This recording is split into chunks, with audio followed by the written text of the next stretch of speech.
told me that I haven't checked lately, Andy. Oh, I am going to hit record. Is that okay with you, Chris and Chuck? Don't mean to put you on the spot with that, but we want to keep this as a kind of a, I want to say a public record, but as a way to do this. So I'm going to hit record and send my royalty checks to the normal place. I appreciate that, Chuck. I haven't hit record just yet. I have one final step, but now that I know that you're have subcontractor, we just met with somebody to redo our bathroom yesterday when I known if I could have saved a few dollars. All joking aside. All right, here we go. And we're live. Hey, thanks everybody for being a part of this. And most especially thanks to you, Allison, for joining this conversation for office hours with the Hospice Palliative Spiritual Care Research Network, sponsored by Transforming Chaplaincy. I'm Paul Gale. Should get to serve as the convener for that. And Andy, I'm going to go to you next. If you'd introduce yourself and if you'd say a little bit about you. Andrew Andresco, project coordinator for Transforming Chaplaincy. I'm sure I've corresponded with many of you I already know. Just always a privilege to be at these and listen. So thank you for Paul for including me. And good to see Allison again, which is great. So. And Andy, please participate because I know you know a lot about this work, but I know you're kindly oftentimes in the background. So I'm going to save you for the end here, Allison. Hey, Chris, would you mind saying hello yourself? Sure. My name is Christopher Him. I am a full-time hospice palliative care chaplain in upstate New York, and I am glad to be here. I'm looking forward to the conversation. Chris, if you would, because obviously we have a little more time here, say a little bit more about your setting in upstate New York, will you? Sure. It's a community hospital. I would say relatively rural. And okay. Do you have what you would say is like a constitutive palliative care team there, where you have like a doc or an advanced practice provider, that kind of thing? We do. We have a medical director. We have a nurse practitioner. We have the director who also has some social work background. And I guess that would be the chaplain piece. Okay. I always know it's dangerous when people have been trained in a couple of vocations. I've heard just some doctors say they think they can do it all. No, I don't name the person you're talking about, but that could be a whole nother webinar or conversation for us. Thank you, Chris. I appreciate that. Hey, Chuck, would you offer an introduction next? You're next on my screen, please. Absolutely. Chuck Valenti-Hein. I'm sorry. And I am a part of the Ascension on-demand spiritual care team. And so I really have been freeloading on this palliative care network because it provides, I think, an important analogy for the work I'm doing. My principal responsibilities are developing spiritual care paths for outpatient and ambulatory with patients who have complex medical conditions. We're working with a Medicare Advantage program and providing care to patients who qualify within that context. And in developing, just how do we screen, how do we assess, how do we develop pathways for this care? A lot of the work that's been done on the palliative side has been really, really important for me. The standards that were developed a few years back, and Allison, the work that you did with the assessment, the AIM assessment. And I'm kind of in the midst of doing that myself. So that's a big part of my work. And kind of trying to expand definitions of palliative care in a new world. I appreciate that, Chuck. I'm going to, just because you have the floor, and I forgot to ask you this question, Chris. You mentioned the spiritual aim. Is there anything in particular for kind of research questions that you have? And the other thing I wanted to mention that I'm mindful of as you are thinking about that is, and I can't remember what author it was, because like all of you, I read too much. A person who just used the quote, like, complex care is palliative care, or vice versa. So I so appreciate you naming that reality. And I know there's some places, even with my own institution, that there have been some exploration about having this complex care management team. And so it sounds like you've already veered into that realm a little bit. I'm guessing that you address a lot of gaps for people. So I don't know if you'd say a little bit more about that or even research interests, and then I'd like to get back to you, Chris, and then we'll move on with more introductions. Yeah, and for us, it was kind of an evolution of necessity. That is, as we moved into the Medicare Advantage world, CMS kind of said, but you're limited to the complex care. And that led us to kind of focusing our work on that. Our hope is that within the next year or two, we will be liberated from those constraints. But still, and this is my own personal and probably within my team, the on-demand care team, a real appreciation that what we are doing is palliative care, and it is helpful for us all if we can stretch our understanding so that palliative care is not just last 2 years of life, not last 6 months, but truly the way that we approach care management and disease management, especially from these kind of ancillary emotional, spiritual providers alongside those who are providing for medical care. That's helpful. And Chuck, I know because I appreciate being one of the more active participants on these office hours. So I know you've got some research interests. I mean, is there, just based upon what you had just said, anything that would lead you to be more, like if you had a couple $1,000s, what would be fun to do with that, or research interest that would be possible? Well, I've got 3 things that I'm playing with right now. One is the development of a specific assessment tool for this population that keyed off of the PC7, that keyed off of the spiritual aim and the standards for palliative. I'm also working on something which is essentially a multiple case study of spiritual care within the outpatient ambulatory setting, saying here are some places that it's going on right now, how the program's evolved, and what we're seeing in terms of the spiritual care aspects of that. What's the third thing that's going on there? And then from the assessment tool that we're developing, also developing care pathways so that we've got meaningful ways of really both documenting and participating in team conversations about what it is specifically that spiritual care is providing to patients. What are the goals? What are the interventions that we're trying to develop to address the concerns or issues? So I got all those. No, they sound like some fun ideas. I think we're going to have to get you $30,000 to $40,000 more for the Chris, I mean, I'm not trying to put anybody on the spot here, but I don't know if there's something that you'd say, hey, if you had, something that you really would love to do, or something that even connects to some of Allison's published work. Well, for right now, I am in the midst of a transition. At one point, we did have basically a full-time director of spiritual care, a part-time chaplain here at the hospital, myself, and then we also had a full-time chaplain at our nursing facility, our nursing home, and a part-time chaplain at at our cancer center. The director position will be reduced, and we're still in the transition piece. We also don't have the part-time chaplain at the hospital either. So I would be glad to take any prayers that anybody would be willing to lift. And as far as research, I think I'm right in line with a lot of what Chuck just said. I'm working on trying to figure out the best spiritual care assessment, not just for hospice or palliative care patients, but something that could be used and adapted with all of our patients, including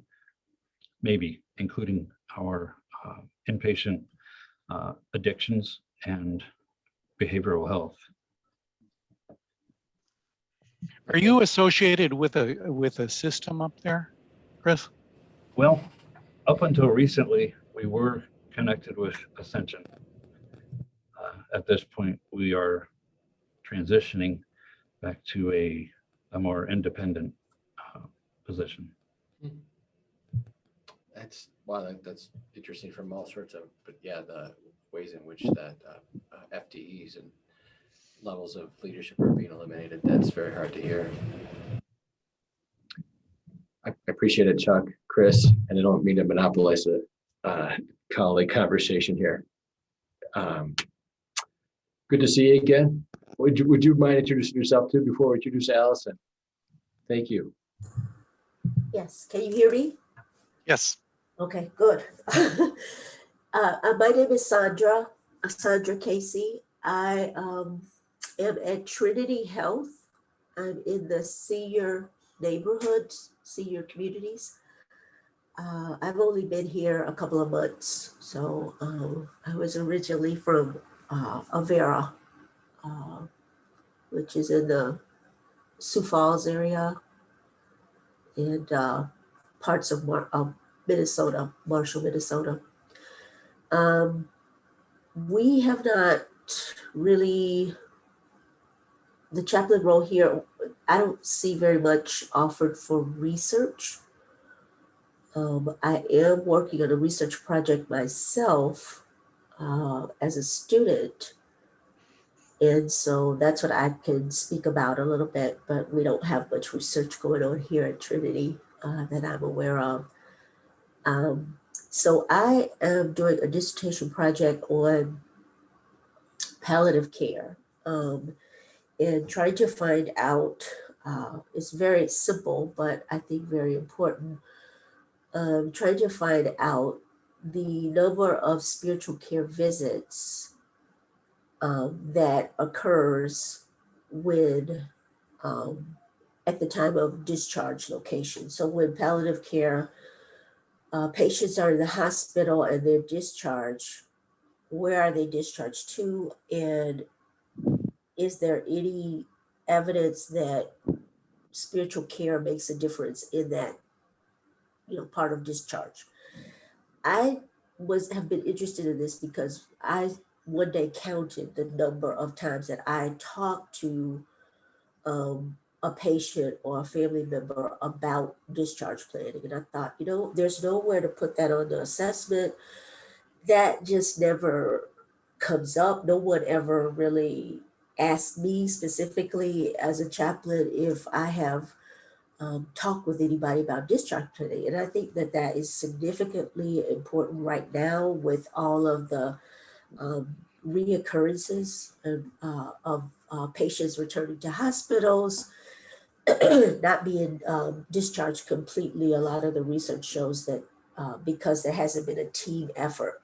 And of course, the chaplain is part of the team, even if there's no official palliative care chaplain, there's still usually a chaplain pulled in from another area in the hospital that is covering as part of the team. So I'm just interested in knowing if there is in fact much documentation that chaplains have had that influence or not.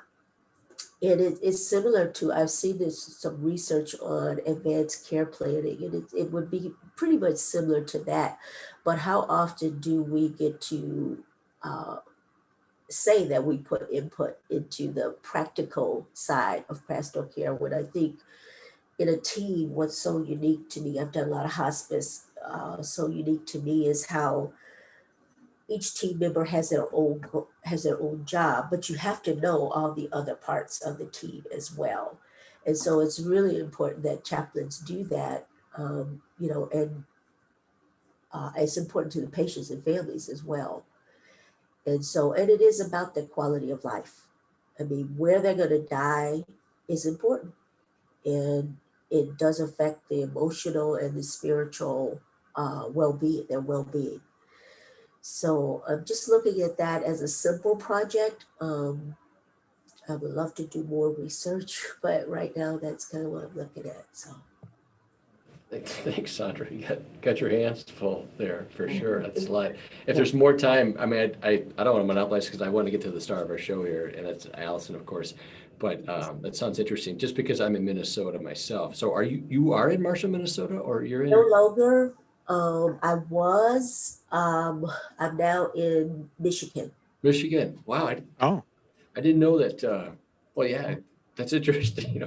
Only because I got family that's from a town called Canby, which isn't far from those parts that you were in for a while. But great to have you here. Thanks for a little bit about your background. Yeah, maybe if there's time, I'd love to hear more or somewhere down the road. But I'm going to need to transition, of course, to Allison Kestenbaum. Sure. So, Allison, I don't have like a formal introduction, drum roll here, but it's great to call you friend, colleague, chaplain, ACP educator, researcher, that there's so many places that you've been, and the Cambia fellow as well. And so whether it's reading, like what do we do, the spiritual aim articles, or chaplains having a place at the table, the ethnography article that you cranked out, any of the all above. Thanks for being here, Allison. The floor is yours. Great. Thank you so much for having me. And thanks everyone for taking the time to, dedicate yourself to research in its various forms, just by having this time together today. So I'm super curious about the various things you all are working on. And it just sounds like even just here with the 6 of us, there's it represents sort of the spectrum of involvement in spiritual care research, I think, and all the different meaningful ways that can look. So that's great to see. So I'm just really happy to have a conversation. I'll just give you sort of a thumbnail of what I've worked on, and what I'm working on and interested in, and happy to sort of foster points of connection, if that sounds okay, Paul. Great. I think the main projects that I've had the privilege to work on, obviously, was the Spiritual Aim Project, which was funded through the Templeton Foundation, and back then the Healthcare Chaplaincy.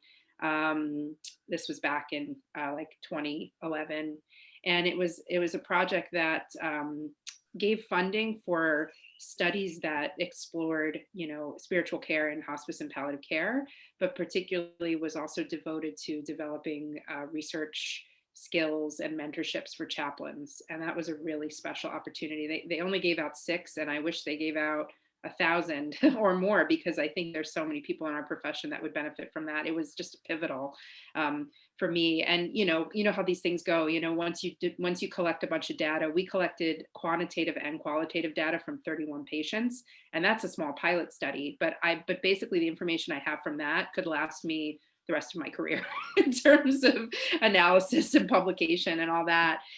So that's exciting, and we're constantly tending to that. We're doing some work with a spiritual aim manual we have to teach the model with Fidelity. So I could talk a little bit more about how we're doing that too, because once you develop a model, there's a question of how do you evaluate, kind of some of the work that's been done with the PC7, right? So how do you evaluate how it's able to be taught, and sort of the inter-assessor reliability, as I like to call it. So I'm proud to be working on that. And that, of course, has been with Reverend Dr. Michelle Shields, who retired about 4 years ago, but has, kind of given her blessing for us to continue that work. So it's just really a honor to be able to be a disciple there. And then from there, that kind of gave me some of the basic skills I needed in qualitative research when I was at the Jewish Theological Seminary. I'm also a CPE educator, and we were running a CPE unit where our students were placed in human service organizations that were helping people affected by Hurricane Sandy. And at the time, I mean, that was sort of, everyone would know what that storm was, but we've had so many natural disasters since that I have to actually describe what it was. I mean, the world that we live in. So that was, just a humongous hurricane superstorm. It was up and down the coast, I think it went down to, started in Cuba, and just the, loss of life and property, and the spiritual suffering that came from that was enormous. So we placed chaplain interns in these sites. And while we did that, we said, well, we've got all this qualitative data in the form of verbatims, and let's actually look at all the verbatims that get written in this unit and come up with a code book related to we looked at all the literature we could find at the time about disaster chaplaincy and came up with codes for disaster chaplaincy. And yeah, we did one of those studies where we did the coding, and we came up with some themes, and we were able to publish that too. I think it was the Journal of Healthcare Chaplaincy that we no, actually not the Journal of Healthcare Chaplaincy, Journal of Pastoral Care and Counseling. That's where that is. So that was, I actually find myself thinking about that study a lot, obviously, over the last year. And so I'm happy to talk about that too. There are a lot of themes that we saw there that it's one of the only things that have helped keep me, I can't say that I'm completely sane over the last year, but at least a little bit sane, to say, oh, wow, we actually saw that in our research of this disaster that happened. So, I think that's always, when we're doing research, to actually see it applied going forward is always a really interesting experience. And then we just finished a paper. We're trying to get it published now. And I presented on this at the Jewish Chaplains Organization last week. We did a rate of documentation study at our cancer center. And over a 6-month period, we looked at every visit to outpatient palliative care. And they were all cancer patients at the time. Our service has since increased, but this is where I'm at UC San Diego Health. And, basically what we found was, something like, 60% of visits, there was a chaplain present. And then something like 90% documentation rate, meaning that the chaplain had written a note. And then I can't exactly remember the number right now, but hopefully it'll be published soon, that a very high percentage, almost all, had a spiritual screening and a spiritual assessment documented. Because we really just were trying to show, we're trying to still win hearts and minds, and not in this group. I think you guys are all on board, but hearts and minds in the chaplaincy community of, well, should we even be documenting, or what should we be documenting? So, or can we do it? Is it practical? So that's what we were trying to show there in a little bit of a pilot study. And then that was related to spiritual aim, because the assessment model we were using was AIM. And we found in this population a statistically significant, at least for a pilot study, about 70% of the primary assessment was self-worth and community belonging, which wasn't hugely surprising to me for an oncology population. I could talk more about that. We could get into that. But to begin to have that information about, George Fischette always asks, whenever he thinks about spiritual aim, he wants to know who's getting assessed as what spiritual need. What do we know demographically about them? And so, this is a step in that direction to try and understand. And the big takeaway from that I'm really intrigued on is, I was working with a pharmacist, research pharmacist, and oncologist who's dual boarded in palliative care, who's also a researcher. And the thing we came away with was, well, what if it's more important to have a clear screening of somebody's spiritual need than it is to even know their religion? And I'm not saying we shouldn't screen for religion. We absolutely should. There are things we need to know to take culturally competent care of people and connect them to their communities. But what if that paradigm got shifted, right? And that what we're saying is, this is the spiritual need that if we're having good spiritual screening tools that can help us do that, so that we can help communicate that with the team, and then use that to kind of activate some of the conversations with patients about what they need.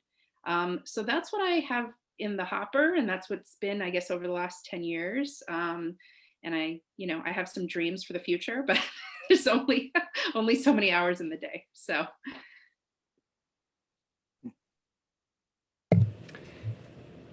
Allison, thanks. I mean, you're welcome to keep saying more. It's fun, because I don't think I've ever been asked you about the new project you had. So I look forward to seeing that in publication. Are you finishing a manuscript, or have you actually sent it out to? Done. Yeah, we're going down the list. So, I mean, I don't know if you've all been through this experience, but we decided to aim high with the highest impact factor, and we've got a polite decline right away on that one. Okay.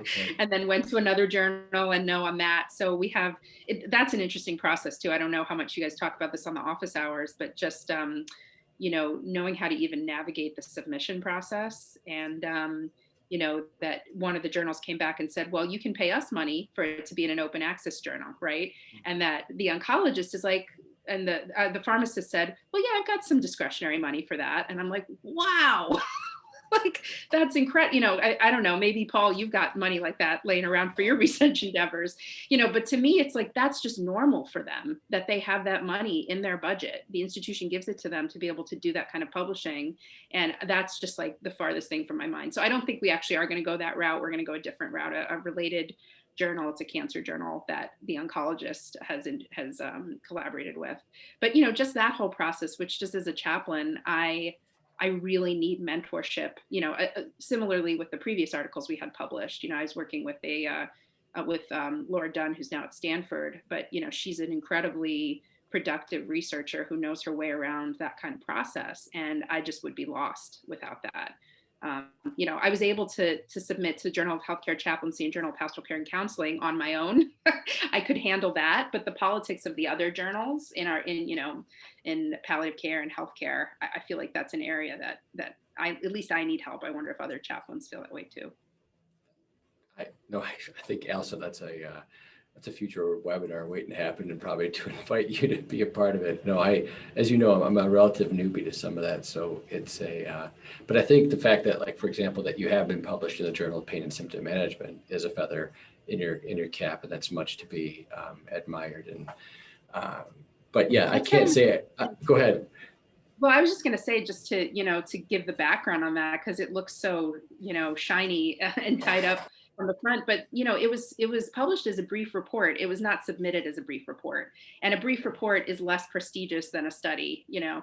And we actually went to, I'm just, you know, this is a webinar, this is office hours about spiritual care research, so I'm going to mention George Fischette probably at least 5 times. But, you know, we went to George and he said, he's very supportive and used some colorful language to validate the feelings we were having about the feedback we got from the journal, but said, you know, hey, you know, a brief report, at least it's in there. It's going to be in the literature. Go for it. And if you can, you know, kind of get over the ego blow and find a way of telling your story in the word limit, then go for it. So, you know, there's always that background to it, that it looks like, oh, there it is in the journal. But you know, I think probably more and more from what I learned from others from all disciplines, there's always sort of that background story, those ups and downs. So. That's really interesting. No, I wish I had extensive experience to say I've got many rejections, but I have seen on Twitter, and perhaps you follow also Christian Sinclair out of Kansas, but I remember one of his posts was just, you know, collecting, like, these are the 6 palliative care journals that I try to submit to whenever we have a article that has its niche in that realm. And so, like you said, you kind of like start where you start and kind of go down the list, and hopefully somebody says this is the one we want. So yeah. And there's also a bias. You know, I wonder if you have all found this too. You know, the bias against qualitative research is real. I mean, there are people that have straight to me, and maybe you feel this way too, but who have said, you know, we actually think that ethnography paper, you know, taking the place at the table, we don't actually think that's research. You know, so that's, it's okay to have that opinion, and you know, there's some important critique there. But you know, similarly with the Hurricane Sandy study, where we were told that in our first submission, verbatims are not data. Can't use verbatims in data. And I thought, well, gosh, then what are they? You know, so we just kept trying and shaping it because we believed in it. We hear the critique, but you know, just to kind of sometimes the feedback that you get is not, it's more idiosyncratic to the journal or to the reviewers than it is to the field, I guess I would say. I know this isn't a dialogue just between the two of us, so I definitely opens up, but I still have this clear memory when I was getting my master's in public health. I have sitting next to a physician in a class who was getting his research degree. And I mean, he just said openly, if it's not a randomized control trial, it's not research. So for him, there like wasn't a research hierarchy. It was just, it was black and white. It was one or the other. And I just said that, you know, that was madness in my opinion. But I think you're right that there are those who would say the data that give us these rich perspectives, opinions, attitudes, and insights is superfluous. You know, we need the sample size that's like 700, and you know, and we need to get all these odds ratios statistically significant. So that just makes me think about. I was thinking about. I think it was last week or the week before. They had Transforming Chaplaincy had on what is theory. I don't know if you guys saw that. And I was just thinking about Steve Nolan's comments, and um, I can't think of the names, but they were from Cincinnati Yeah. Children's Hospital. And I think that there was a problem because I think he was saying, he said, this is not research basically, or it's not a theory. And I was thinking that it was a theory, but it was qualitative. And he was looking at it from a quantitative perspective. And I think his point was very valuable.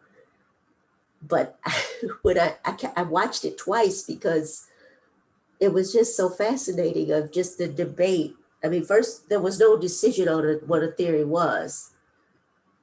And then the next thing was, I think they were taking two different perspectives, just, the qualitative and the quantitative. So I mean, I just bring that up because I was just going to say, Allison, do you find that a lot? That it's just, I know that there's probably far more research and qualitative is easier.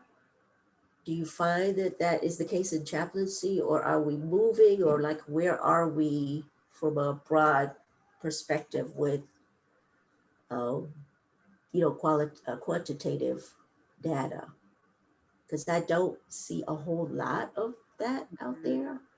And I even recall at one point, I think it was George Frenchette said that uh, we were going back to more case studies and wanting chaplains to know more about case studies because that was more, I guess, where we were with chaplaincy. Is that the case, or is that off? Yeah, I think we're tuned into sort of the same history here where, oh gosh, I guess it was probably about maybe 10, 15 years ago where there was this declaration of, we shouldn't have this inferiority complex of not having randomized controlled studies because we don't even know what we're studying yet, right? So we needed to lay the descriptive foundation. And I think we've been doing that for about a good 10 years now, maybe more. And I'm curious, I'm curious to see what comes next. And I think it depends what the it is, if it's about spiritual assessment, I think we're getting close, or we might even be ready to do that kind of thing. But on other areas, there's a vast array of interventions that chaplains do, or things that we would want to study about chaplains, right? Advanced care planning, for example. I'm personally not sure about whether we're still in the descriptive phase there, or if we, what we can, start studying, or could we do pilot studies and things like that. So, I'm curious what you're all seeing on that. See, I think the real danger is viewing it as a sequential process, that there comes a point at which you leave behind qualitative and enter into this new age of quantitative, because at least in my head, this is all a conversation. And making sure that you've got the right qualifying question. It makes me a little crazy when chaplains say, because qualitative, we're used to doing that and it's a lot easier. It's like, it's really easy to do a bad qualitative study. Doing a good one is really hard work. And give ourselves some credit for that there are some really good qualitative studies. But what they do is clarify a question that then maybe it's helpful to look at some quantitative investigation of that. Now, the really interesting thing is once you get that quantitative data, what it does is gives you a snapshot and you say, I wonder if what I'm seeing here really plays out in the other world, and it feeds to a qualitative study. I need to get flesh and bones on what I'm seeing here. So, it's not either or. And certainly, some medical journals, I'm not sure I want a qualitative study of the impact of a particular medication on a particular cancer. That demands a methodology that's different from which spiritual care interventions are appropriate for this spiritual need.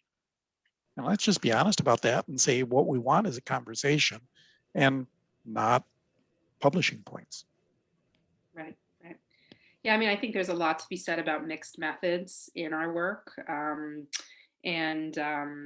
to see that,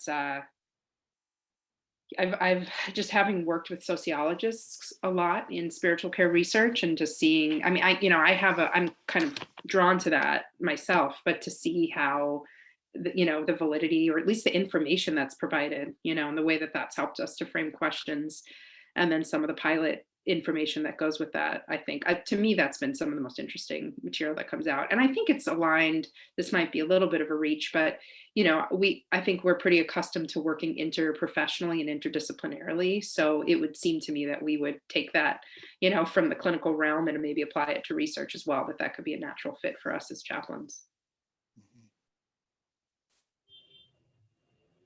Just as a little break in the action, I appreciate this conversation. Sandra, I just want to mention the theory of chaplaincy article that Judy Ragsdale and Kate Desjardins had written and were part of it, and with Steve.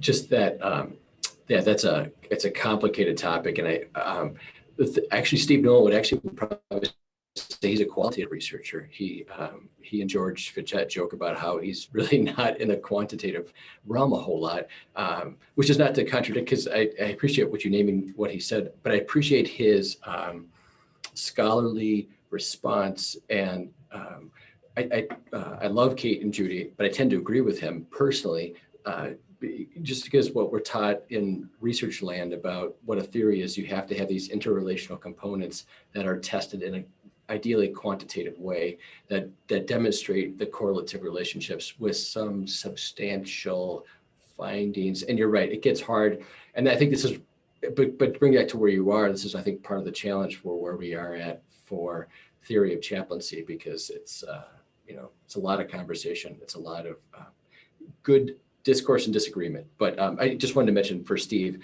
not that I'm trying to defend, but I just as some of us get to have known him over time. So, but it's a great comment. I appreciate you offering that. Yeah, I actually agree with him too, but but I think that, based on their definition of theory, what they were going off from that nurse's journal was appropriate for what they produced. I mean, but I didn't think that was theory, but that was the thing. It was like, there's two definitions here going on of theory, and they both fit, but it looked to me like they fit just for qualitative and quantitative. Because he talked from the perspective of the evidence that we need to see from the theory. Yeah. And they talked from the perspective of the theory being more like, we could use this as a questionnaire to engage people, to determine, to validate the research, to show. Yes. So great point. Yes, great points. You're right. They did, and they made it more complex, but I appreciate your point, Sandra. Thank you so much. And I just want, I don't want to say too much here, Allison, because I really want to be able to have you have more of the floor. So thanks for that conversation, Sandra.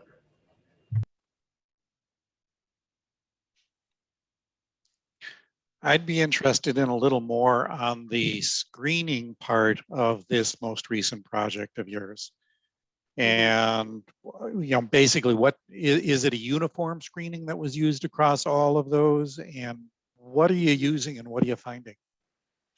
Yeah, so I'll tell you what we used, and then I'll give you my my drosh, as we say in my Jewish tradition, my explanation and analysis on it. So we used what is, I think, usually attributed to Eamon, which is the what spiritual religious beliefs or practices, are important to you. And then we maybe say, that you want us to know about so we can take better care of you, that kind of thing. So we had a uniform question that we were asking, and then we were documenting that in the medical record with that question. So we had that question in the documentation, and then we would have a yes or no, date, and then, more sort of free text information. Single question. Single question. Yeah, for screening, right? So of course, differentiating between screening and assessment here. And and I think, so and this is more of a clinical reflection, because I'm doing palliative care chaplaincy, and I'm trying to figure out, we're now in a place where we have so many patients in palliative care at our institution that we can't the chaplains can't see all of them. The palliative care chaplains couldn't possibly see all of them. There was a time where we could, which was that sort of golden era when we did that study. But this is actually better because more patients are getting palliative care now. So that's good. But because we now can't possibly, the chaplain can't screen everyone, we are letting go a little bit and thinking about, using spiritual screening as it's intended to be, which is for any discipline to use it. And, so I recently had a conversation with our palliative care team, inpatient and outpatient. And we're playing with that question. We're also considering the Are You at Peace, the Steinhauser spiritual screening, and then the Marvin Delgado guy. I think that's how you pronounce his last name. Does anyone know? Sorry, I should have educated myself before I said it out loud. But so he's at MD Anderson, I believe, and has led a lot of really interesting work on spiritual pain, and has a great question related to that. That it describes what spiritual pain is. Pain that is, sort of deep in your soul and isn't addressed by medicine, right, or medical care. And then people are asked to rate that on a scale similarly to how they might do an ESAS, an Edmonton Symptom Assessment Scale. And we're really thinking about that with our team. We've had some interesting conversations where the team, some members are just terrified of asking, "Are you at peace?" to a patient because they don't know what's going to happen. And I've been modeling for them what happens, because truly what happens is that a patient can say, "I have these terrible symptoms happening and side effects," and then you ask them if they're at peace, and they may say yes, right? Because there's this sort of a matrix of the way spiritual well-being is, which is just because someone's physically suffering doesn't necessarily mean they're spiritually suffering, or they may not be physically suffering, but they could be spiritually suffering. So I think we're really trying to get at that in spiritual screening. But that's more of a clinical, and I'm always thinking, okay, can we build a research component into that too? But that's what we're looking at in terms of screening. So I'm curious I know you're working on screening as well. Do you want to share a little bit about that or react to that? Yeah, what we're working at with Ascension, especially in the outpatient context, is a 3-question screen that keys off of King's work. King had a 2-question relating to meaning and hope and religious or spiritual struggle. What we added in was a question of, do you have concerns about death or dying? Scored on a Likert scale, not at all, a little bit, somewhat, quite a bit. If we get a little bit on 2 questions or somewhat on 1, so a score of 2 or greater, it generates an automatic referral. And it's incorporated into the health risk assessment for us. And Congratulations. We're finding it seems to have some, I got to get my words right here. The problem we're having is with specificity. That is, we know that the people who are coming to us, we're catching people who have spiritual concerns when we follow up with an assessment. The question is, are the ones who aren't indicating, are there spiritual needs that we're missing because we're not hitting it? And that's a research question. How do we, really, this is where you go from qualitative to quantitative. How do I quantify who we're hitting and who we're missing with the screen? But it's getting nicely integrated, so we're growing more and more data, and hopefully that will lead us somewhere. That's great. And that's such a great reminder too, that if you can build in, even if you don't know what you're going to do with it, maybe I shouldn't say this as a researcher, but if you can capture data, set it up in your medical record system or information that's being collected, you can always, do all kinds of interesting retrospective studies, data extraction, those kinds of things. Right. That's great. Which of course set the stage, they're not data extraction just for the sake of it. Help you frame your next question. Chuck, how does the methodology happen with your screen being addressed? Because Allison, I think you heard you saying your screen, it's happening like a advanced practice provider or because this is, and maybe I'm mishearing this because this is an interest of mine too, but like when the initial intake is done by the physician or the advanced practice provider, oftentimes in a palliative care team on the inpatient side. We always hope, of course, as you and I discussed, that spiritual screen, and we hope that they do that. But I think, like what I've seen in a lot of outpatient settings, Chuck, including the work that Petra Sprick has done, they use like the iPad format. In my setting, it's the person who rooms a person in the outpatient cancer setting. So these methodologies can really make it harder, including going back to you, Allison. I mean, this whole, if it's the who's asking the question, that kind of thing. So that to me makes it a really important part about how the fidelity of the screen actually happening. Yeah, for us, now remember, I'm in this really weird context, okay? Where chaplains have not gone before. But within the insurance program, they are used to having a health risk assessment that's completed annually and at discharge. So a social worker or a care manager or a member experience person, and what we've done is incorporated these 3 questions into that. So it's either a member experience, care manager, or social worker as a part of the health risk assessment. We've also trained our care managers and social workers situations where they might believe there is spiritual distress, to have them use our screen and refer if it comes up positive. So those are our 2 referral streams. And it's been keeping us busy. But it's a different thing from a true outpatient. I tried to get this worked in when I was working in the cancer center, and then COVID. And I'm not in the outpatient cancer center anymore. Thanks, Chuck. Allison, I'm curious what your thoughts are. Yeah, I'm just inspired. From a clinical perspective, I've sort of got a shoemaker's children situation going on where I was in a staff meeting with my staff chaplains yesterday, and I said, so guys, what do you think if we just were all to start to use spiritual aim? And they said, no. Say more about that. I mean, say why? Right. I want to hear that. They report to me. So, and so similarly with the palliative care team, where I said, it's really time to do a spiritual screening. And they're like, well, we're not sure. Oh my goodness. I can show them the data. We did the study there. The study happened with their patients. And so I'm just trying to sort, right. I'm just trying to sort that. I think maybe chaplains and palliative care providers are renegades. One of our best qualities. So, or it could just be my, a sort of deficit in my personality where, it's the time to say, look, we have the data. This is some of the best. It's now well described in the literature. It's time to give this a try. We got to stake a claim because we think it's going to improve things for patients. That's really where we are. So I think we're getting close to that, at least in my institution. But yeah, so I'm just sort of chuckling to myself because in a test tube, right? This is where science comes in a test tube. It's much easier to do this, but then when we factor in the personalities and the politics, it's a challenge.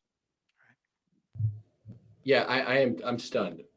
I'm stunned. And like you said, you're the director of your department and you're still getting that kind of resistance. Can you give me a sample of Look, what I'm some just of the happy. Sorry, go ahead. No, I was just kind of curious if you give a sample of some of the resistance or if it's some of the things that chaplains have characteristically said over the years. Yeah, I think some of it is, but some of it are the limitations and critiques that we've named for spiritual aim, which is it's limited with non-verbal populations or populations with cognitive decline or no to little cognition. So those kinds of things. And I'm just happy that our team is now documenting based on an assessment intervention outcome, rubric. That's huge. And that just to me demonstrates, the inclusion of professionally trained chaplains. But actually, I think in our team's case, they just haven't been trained in it. So, I think if like our CPE students, it's really interesting. Our CPE students are very excited about using spiritual assessment. They were hungry for it, especially because many of them are at the beginning of their chaplaincy work. And it helps them to feel more competent going in, and there are some beliefs that spiritual assessment shouldn't be taught until maybe like 4th unit of CPE. I try to flip that on its head. I think actually it can happen, by the middle of the 1st unit. So I think that's part of it, that maybe they're a little bit more, they've found things that work for them. And there's just maybe some misunderstanding about what it means to adopt a model. Because the whole, you've probably heard me say this a million times, but, it's the GPS versus a roadmap. I would never want spiritual assessment to be a GPS. I don't want a voice telling me what I need to do every turn of the way. And I would never want that for a skilled chaplain, because that's the magic, the interpersonal relationship. So I think that's what it's about. But it is always a great reminder for me that who are we doing the research for? Because it isn't necessarily swaying. It'll sway some chaplains, but it won't sway others. So then what is, is that a scientific approach that we take, or a pastoral approach to bringing those people closer, to try and understand those critiques, and, because we're going to have to get there. I mean, I don't think we can anymore. So, yeah. Agreed. Thank you. Wisely said. I know we're getting near the end here, folks. So if you have like any additional questions or wonderings or insights that you want to address with Allison, please do so. I guess can I just say one quick thing, which is, I have this, I just would love to see more of, I keep hearing about what's happening in the field, and I recognize the myriad challenges of disseminating that. And so, we only have a few minutes, but just, hearing some of what you're doing, Chuck and Sandra, and Chris, gosh, wow, to see all that out there. So I wish we had I don't know, I wish we had more resources in our chaplaincy community, maybe through our membership organizations even, that would really help, facilitate the dissemination more. And I mean, even just from, providing support in writing manuscripts and getting those to the right places, and, having some strategic approach to conferences, right? Because I do still get the sense that, there's wonderful things happening at our professional conferences, but it still is a little bit confusing to me how one presentation gets selected. And, whereas I think in other disciplines, there's more of a theme, or they're trying to nurture a certain line of inquiry, or, so that's just a little soapbox I have, and I'm seeing some nodding heads. So, okay, at least I'm not alone. Yeah, what if we had maybe an annual conference in which we were able to kind of look at emerging research and not just what actually made it through to publication? Right. Gosh, I wonder what that would look like. And do we need a chaplaincy state of the science? Yeah. You could call it maybe the Association of Professional Chaplains Conference or something like that. I don't know. Just think it off the top of my head. Chuck, I do want to say this is the first year I've seen for the APC conference where they've designated a presentation as research when it has research behind it. I don't think I've seen that previously. Well, so to me, that's an interesting sort of distinctive moment that they've taken. So small steps, but you're right, much has yet to be done. And yes, obviously, Allison, you are ACPE, you're AP, not your APC, but you're at, yeah, okay. Yeah. So, yeah. I mean, we're heading into this new world, and Transforming Chaplaincy is wondering, where do we kind of fit into this realm? Well, I'm realizing I just described you, Paul, and Transforming Chaplaincy. I mean, I think that's what Transforming Chaplaincy is doing, which is incredible, with the resources that you have. So thank you. Well, and you and I have talked, because I mean, I know you and I and George have to meet and talk more about other things, because you're doing lots of fun leadership. Well, I mean, maybe you would be the one to determine whether it's fun, but I'm just trying to help get us organized. Yeah, incredibly significant work for our field that sometimes people see that come above water, but you're doing a lot behind the scenes to make that even possible. So I appreciate that. And again, I mean, if friends, if you Cambia, I mean, this is huge that Allison was even among the fellows, that she was a contributor to it. And please consider applying. If you're interested, let me know. I'm happy to support you. Yeah. Very important voice for us. Any other thoughts from you, Allison, or anybody else here? I'll just give a quick plug. So I approached the APC recently to find more about advocacy work that they were doing in hospice and palliative care, and they're doing quite a lot. I don't know if you all knew that. And so they've agreed to reinvigorate their palliative care SIG. So that's going to be happening sometime in May. There's going to be a palliative care SIG that's going to happen. We'll have breakout groups in that first session. And it's going to be an opportunity to sort of, set the stage going forward. Because I think the leadership, the professional leadership understands that it would be really good to have a, kind of cabinet of palliative care chaplains who are actually doing the work on the ground, including the research and education. So I'm excited to see that come to fruition. And you'll probably be seeing some more information about that. I don't know if you guys are all members of APC, but.